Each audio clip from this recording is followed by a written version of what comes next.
Leader वो है कि जिन्हें अपने घर तो मझ लई, मझ तो बच्चा लिया, ठीक है, बच्चा लैके जो बच्चे को तैयार किया, उस पर मेहनत की, तो फिर उन्होंने मार्केट के किसी मेले ते इन किया, तो अगों वो दुध का मुकाबला खेडिया तो जितया। ये जनाब वो बुल है जिदा मैं जिक्र तुहाडे नाल कर रहा सी। उसवा लाइन दे विचों भाई इरफान गुज्जर साहब, भाई मान गुज्जर साहब समुंदरी फैसलाबाद वाले, उन्होंने जनाब उसवा लाइन दे विचों है। मैं इन्हां दी उसवा लाइन दा फैन हाँ इस करके कि इस लाइन दे विच ना इन्हां ने कदी धोखा नहीं दिता, मतलब अपने मालक नूं। देखो हर बंदा जिहड़ा बाहरों परचेज करके लिआंदा एनीमल, कोई 10 का, कोई 15 का, कोई 20 का, तो उन्होंने मेलिਆਂ 'ਚ पा के तो ब्रीडर बन जाता है जी। बिस्मिल्लाहिर्रहमानिर्रहीम, अस्सलाम वालेकुम वरहमतुल्लाहि वबरकातुहू। उम्मीद करदा जी सारे भाई ठीक होंगे। अज असीं आए जी आतिफ रांझा साहब के फार्म के उत्ते, जिन्हां दे कोल रथों की लाइन कबूतरी दे विचों जिहड़ा ना कबूतरा छड्डा सी। साडे इस फार्म के उत्ते उहदे बच्चे भी है ने कबूतरे दे। बेसिकली तुहानूं बच्चे भी दिखावांगे, ते नाल असीं जिस मकसद वास्ते आए हैं वो मकसद भी तुहाडे नाल शेयर करने कि जानवर नूं मूँह सड़ी का मसला है, वह असीं ऑपरेट करन आए हैं। प्लस जिहड़ा मैं कहा चलो तुहाडे दोस्तां वास्ते एक इनफॉर्मेटिव वीडियो बना लईए कि साडा जिमीदार जिहड़ा वो कितना दलेर जिमीदार है, जिन्हों असीं समझदे हैं कि बड़ा कमज़ोर है। तुसीं ये देखो कि जिमीदारी हालात दे विच सब नालों जिहड़ी कीमती फसल है ना, वो सब नालों जिन्हों असीं सोना कहते हैं, वो सोना फसल जिहड़ी है ना, वो होंदी गंदम। ठीक है, तुसीं देख लो तैयार गंदम है, अज तो 15-20 दिन बाद 25 दिन बाद इसकी कटाई शुरू हो जानी। सिंध के इलाके दे विच इसदी कटाई शुरू हो गई है। और जिमीदार देख लो इस कीमती चीज़ को अपने जानवर को किन्ने शौक नाल पा रहा है। मैं 2 दिन पहले एक वीडियो लगाई सी साडे फार्मर वास्ते कि जिहड़ी गंदम असीं ये तैयार होने तो बाद असी अपना जो कटाई करा के उस तो बाद उन्होंने सेव करने, जिदा आटा बनता असी खाने, वो गंदम नालों यह गंदम जी इस टाइम इस हालत के ना जानवर को ज़्यादा बैनीफिट देती है। उसकी वजह की है कि ये अंदर जो दाना है ना, दाना बेसिकली दूधिया स्टेज पर है। जिस तरह असी साइलेज स्टोर करते हैं ना मक्की का, उस तरह असी मक्की का साइलेज इस तरीके ना स्टोर असी करते हैं कि जो अंदर दाना होंदा है ना, वो दोधिया लैवल पर होंदा है। फिर वो दुध की एवरेज जी है ना दूसरे फार्म नालों ज़्यादा हमेशा आती चारे नालों। हुण ये अंदर मैं दाना बिल्कुल कट लिया एक, तुसीं देख सकते हो जी। ये अंदर तुहानूं सारा वाज़ह जिहड़ा ना दुध नज़र आएगा, नज़र आ रहा जी दुध। यह वो दुध है जिहड़ा जानवर के जिसम की काफ़ी सारी रिक्वायरमेंट नूं पूरा कर सकता, तो जानवर ये नाल हैल्थी होकर दुध दिंदा है।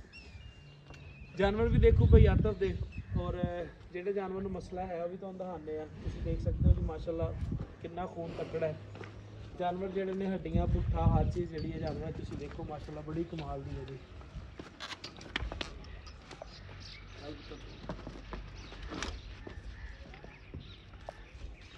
ये जनाब भाई आतफ होंगे इत्थे, तो फिर असीं जरूर तुहानूं नाल शेयर करते कि किहड़ी किहड़ी ब्रीड किहड़े घर दी है।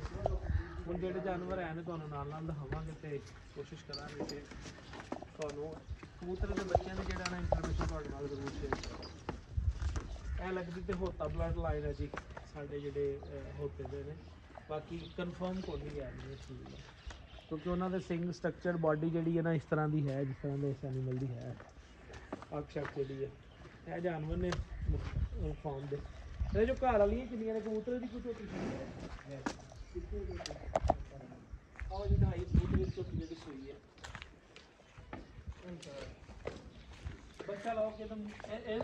ये भाई आतफ साहब के एनीमल ने जी। डेरा इन्हों का जोड़ा मशहूर है मियाँ रांझा पिंड है जी, डेरा रामे राजे का इन्हों का मशहूर है जनाब।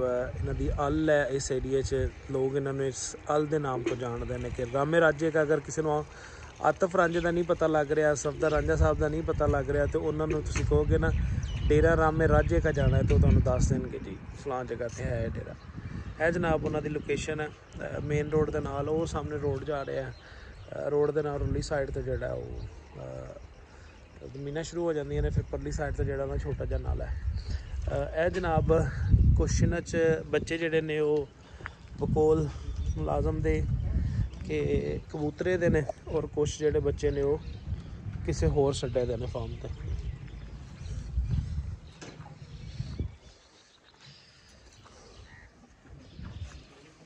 ये मज जनाब कमज़ोर इस करके कि लत्त नूं मसला बन गया सी, सट लग गई सी, तो ये बहुत ज़्यादा डिस्टर्ब हो गई सी। उस तो बाद काफ़ी टाइम में बैठी रही लाती वजह देख सकते ना हवाने तो उपर भी तो अगे पिछे भी अजे बहुत ज़्यादा जख्म ने माए दे।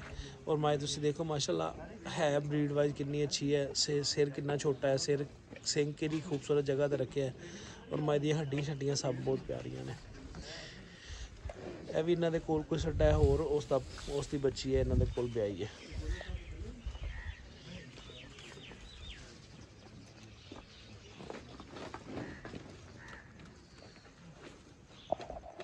मैं क्या चलो दोस्तों वास्ते जनाब आए थे हैं जानवर चेक करने वास्ते, चलो वीडियो भी बना लीए।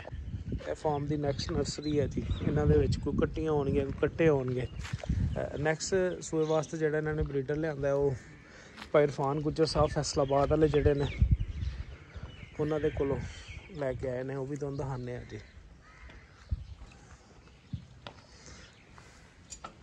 जानवर ਜਿਹੜੇ लोग शौक नाल रखते हैं जानवर की केयर भी करते हैं और ਜਿਹੜੇ बंदे मजबूरी वास्ते रखते हैं उन्हें जानवर की केयर करते हैं तो ना अपने पैसे की केयर करते हैं। ठीक है, क्योंकि साढ़े बहुत सारे दोस्त ने जो शौक तो एनीमल में अपने कोल नहीं रखते। तुम देख सकते हो जी माशाल्लाह झूठी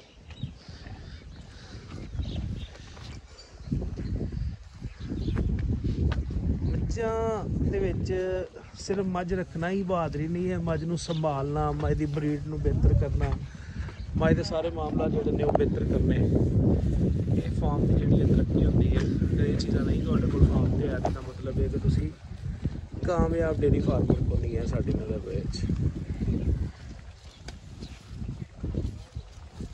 दिखाने तुहानूं जानवर। तो मैं रेट कर लवां बुल जड़ा फार्म के उत्ते इरफान गुज्जर साहब के कोलों जड़ा आया।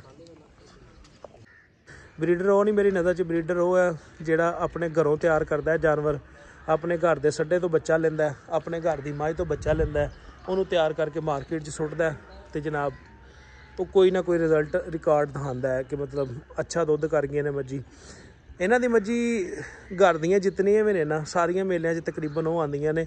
एक दो मज्जी फिर समटाइम इस तरह होंदा है बंदे दे कोल मझ नहीं है बाहरों परचेज करनी भी पै जाती। जे तुसीं पिछले 8-10 सालों तो मेले खेडदे आओ तो मेले खेडते खेडते तुसीं जनाब सिर्फ परचेज ही जानवर जो बाहरों करके मेला खेडो तो अपने आप को ब्रीडर को आओ तो वो कोई मेरा ख्याल है फार्मर ब्रीडर नहीं है जनाब। इस वजह तो जो ना अच्छी ब्रीड जी है वो उत्ते काम करना चाहिए सानू हमेशा। तो अपनी होम ब्रीड के उत्ते काम करके उन्होंने मेले च लैके आइए तो अपने आप को ब्रीडर कवाइए, ना कि मतलब जी भी मझ कितों भी मिली है वो मेला खेड लिया तो ब्रीडर बन गए। वो ब्रीडर नहीं है, ब्रीडर की डेफिनेशन होर है।